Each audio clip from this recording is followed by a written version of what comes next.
Rachel Menken it's all about being fashionable, being in style, up to date, and to the moment. And so it was really fun to just try anything and go to the extreme.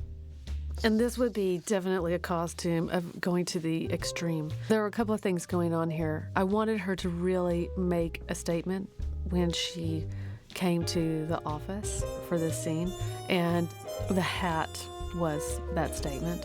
And it's so fashionable and it's so forward, and she looks so beautiful and elegant. And you know, with the rest of her costume, it's very minimal in the cut and in the design. It's quite sleek.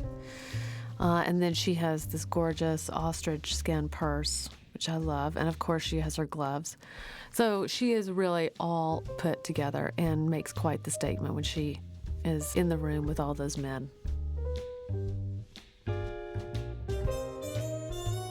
This is Midge in her kimono.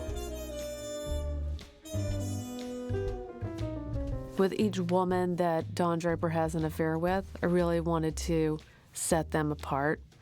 And since Betty always wears her peignoir, you know, she's always around the house, floating around the house, smoking the cigarettes.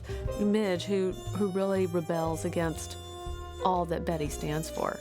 So in keeping with her character, with Midge's character, I chose to have a kimono for her, which is, you know, a little bit more exotic, a little bit more independent, a girl who's like doing her own thing.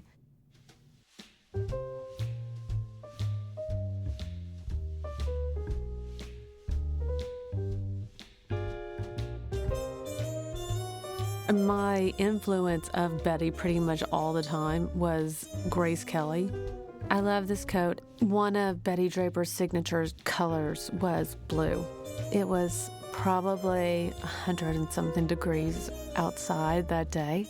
And, you know, the snow was brought in, and this coat was so important for that scene.